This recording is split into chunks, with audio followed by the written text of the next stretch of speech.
বন্ধুরা, আশা করি তোমরা সবাই ভালো আছো। তোমার চ্যানেলে তোমাদের সবাইকে স্বাগতম। তো তোমরা দেখেছো যে কিভাবে প্রশ্ন কমন এসছে, এবার এর থেকে প্রশ্ন কিভাবে কমন দেওয়া যায় তোমরাই বুঝে নাও।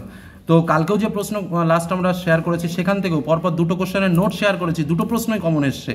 তো যাই হোক, আমরা পরপর প্রত্যেকটা বিষয় সম্পর্কে আলোচনা করছি। এই হলো আমাদের প্রশ্ন পেপার। আমরা উত্তরপত্রগুলো করে নিই। আমাদের প্রথম যে প্রশ্ন রয়েছে, দেখো, যে প্রক্রিয়ায় অসমতল বন্ধুভূমির, আমি প্রথম বলেছিলাম প্রথম যে প্রশ্ন আসবে তার উত্তর হবে আরোহণ অথবা অবরোহণ অথবা পর্যায়ন, এবং ঠিক তার মধ্যে দিয়েই ঠিক সেই প্রশ্নটা, অর্থাৎ উত্তর পর্যায়ন।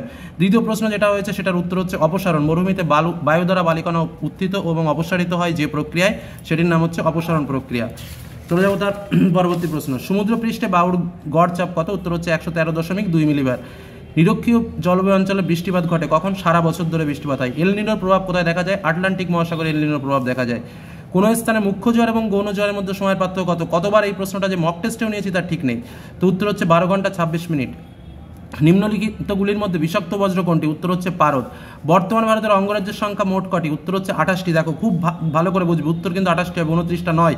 29টা হয়েছিল মাঝে যখন তেলেঙ্গানা যুক্ত হলো, তারপর যেই আবার জম্মু কাশ্মীর কিন্তু বাদ গেল, তখন কিন্তু আবার 29 থেকে 28 হয়ে গেল, অর্থাৎ মূল উত্তর 28টি। ভারতের সর্বোচ্চ মালভূমি কোনটি? উত্তর হচ্ছে লাদাখ মালভূমি। গঙ্গা নদীর সাথে যমুনা নদীর সঙ্গম কোথায়? এলাহাবাদ। অনেকে দেবপ্রয়াগ করবে, কিন্তু দেবপ্রয়াগ কিন্তু নয়, কারণ দেবপ্রয়াগে অলোকনন্দার সঙ্গে মিলিত হয়েছিল গঙ্গা নদী। ঠিক আছে, উত্তর হচ্ছে এলাহাবাদ। পরবর্তী প্রশ্ন। পশ্চিমী ঝঞ্ঝার প্রভাবে বৃষ্টিপাত সংঘটিত হয় যে অঞ্চলে, কোথায় হবে? আমরা জানি যে উত্তরের যে রাজ্যগুলো রয়েছে সেখানে, অর্থাৎ উত্তর হচ্ছে জম্মু কাশ্মীর। পরে কোশ্চেন, ভারতের কফি উৎপাদনে প্রথম স্থান রাজ্যকারী কোনটি? উত্তর কর্ণাটক। ভারতের বেসরকারি উদ্যোগে বৃহত্তম লৌহ ইস্পাত কারখানা প্রথম 1907 খ্রিস্টাব্দে সম্ভবত, ঠিক আছে, সেটা হচ্ছে tata iron and steel company হয়েছিল প্রথম বেসরকারি উদ্যোগে বৃহত্তম লৌহ ইস্পাত কারখানা। 74 M/7 মানচিত্রের সুযোগ সংখ্যা কত? 1:50,000। এবার আসো সত্য মিথ্যা। মেরু অঞ্চলে হিমরেখার উচ্চতা 0 মিটার, এটা কিন্তু শুদ্ধ, কারণ মেরু অঞ্চলে 0 মিটারে। আন্টার্কটিকা অঞ্চলে ওজন গহ্বর দেখা যায়, এটাও শুদ্ধ। চিনুক ফ্রান্সের মধ্য দিয়ে প্রবাহিত একটি উষ্ণবায়ু, এটাও শুদ্ধ, কারণ চিনুক হচ্ছে ফ্রান্সের রোন উপত্যকার মধ্য দিয়ে প্রবাহিত হয়, সেখানে এই কথাটুকু শুধু বাদ দিয়েছে। সূর্যচন্দ্র পৃথিবীর সঙ্গে এক সমকোণে থাকলে তখন তাকে সিজিগি হয়, এটা ভুল, কারণ যদি সরল রেখায় থাকে তখন তাকে সিজিগি হয়, আর সরল রেখা মানে হচ্ছে 180 ডিগ্রি। দূষিত বাতাসকে স্ক্রাবারের সাহায্যে পরিশ্রুত করা হয়, শুদ্ধ। ভারতের বৃষ্টির জল সংরক্ষণে অগ্রণী রাজ্য কেরল, ভুল, কারণ কি? কারণ তামিলনাড়ু হচ্ছে অগ্রণী রাজ্য।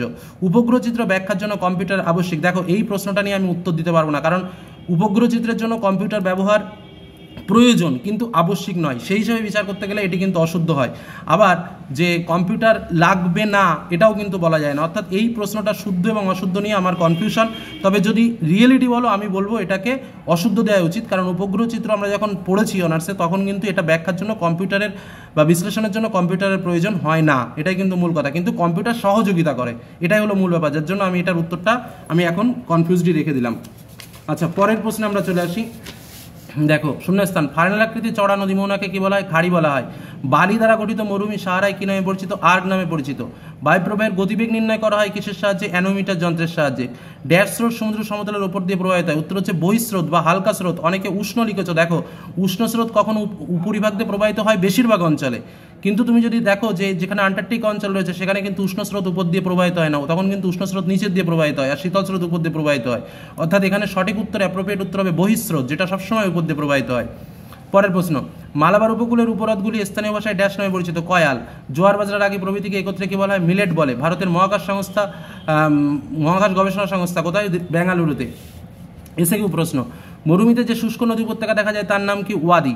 তারপরে হচ্ছে সম্পৃক্ত মেয়ের আপেক্ষিক আর্দ্রতার পরিমাণ কত? 100%। একটি পৃথিবী বিখ্যাত সামুদ্রিক মগ্নচূড়ার নাম কি? Grand bank. একটি জৈব ভঙ্গুর বজ্রপদার্থের নাম কি? শাকসবজির খোসা। এছাড়াও তোমরা যে কোনো কিছু লিখতে পারো কিন্তু। আচ্ছা, গাঙ্গেয় সমভূমির নবীন পলিমাটিকে কি বলা হয়? ভাঙার বলে। আর পুরনো পলিমাটি হলে খাদার বলতো। আচ্ছা, কোন রাজ্য চা উৎপাদনে প্রথম? আসাম। 2011 সালের জনগণনা অনুসারে ভারতের সাক্ষরতার হার কত? 74%। আচ্ছা, ভারতে কোন সংস্থা ভূবৈচিত্র্য সূচক মানচিত্র প্রস্তুত করে? SOI বা সার্ভে অফ ইন্ডিয়া। বাম দিকের সঙ্গে ডান দিক। কালবৈশাখী পশ্চিমবঙ্গ, আরাবল্লী পর্বত রাজস্থান, সিলিকন ভ্যালি বেঙ্গালুরু, ইক্ষু গবেষণা কেন্দ্র লখনৌ। এবার আসি ব্রড টাইপের প্রশ্ন। জলবিভাজিকা ডিটেলস জানিয়েছি। ইনসেলবার্গ, নিরপেক্ষ আর্দ্রতা, হিমপ্রাচীর, বজ্রের পুনর্নবীকরণ, কম্পোস্টিং, মরুস্থলী, সামাজিক বনসৃজনের সুবিধা, পাঞ্জাব হরিয়ানায় কৃষি উন্নতির কারণ, ভারী ইঞ্জিনিয়ারিং শিল্পের সঙ্গে, উপগ্রহ চিত্র কাকে বলে, মিলন শীট কাকে বলে। কোন প্রশ্নটা সাজেশনের বাইরে এসে সেটা একটু লিখে দিও তো তোমরা। আচ্ছা, পরের প্রশ্নে চলে যাই। অনুদৈর্ঘ্য বালিয়াড়ি এবং তির্যক বালির মধ্যে পার্থক্য। জোয়ার, ভরা জোয়ার ও মরা জোয়ারের মধ্যে তুলনামূলক আলোচনা। পরের প্রশ্নে চলে যায়। বজ্র ব্যবস্থাপনার প্রয়োজনীয়তা। ভাগীরথী হুগলি নদীর বজ্রের দ্বারা কিভাবে দূষিত হচ্ছে? ভারতের অরণ্য সংরক্ষণের 3টি পদ্ধতি, রেলপথ সড়কপথের, এইগুলো একদম প্রশ্ন আকারে তোমাদের দিয়েছি। দূর সংবেদনের গুরুত্ব বা ভূবৈচিত্র্যক মানচিত্রের 3টি ব্যবহার। এবার আসো 5 মার্কের কোশ্চেন। বলেছিলাম নদী বা হিমবাহ থেকে একটা আসবে, এসেছে। উষ্ণতা তারতম্যের 3টি প্রধান কারণ, একটাই প্রশ্ন বলেছিলাম, সেটাই এসছে বায়ুমণ্ডল থেকে। ষোলতকে বৃষ্টিপাত, এটা আমি প্রথমেই অ্যাভয়েড করতে বলেছিলাম। যাই হোক, সমুদ্র স্রোত সৃষ্টির নিয়ন্ত্রক, কালকে রাত্রেও আমি ফুল নোটস কমপ্লিট করেছি তোমাদের।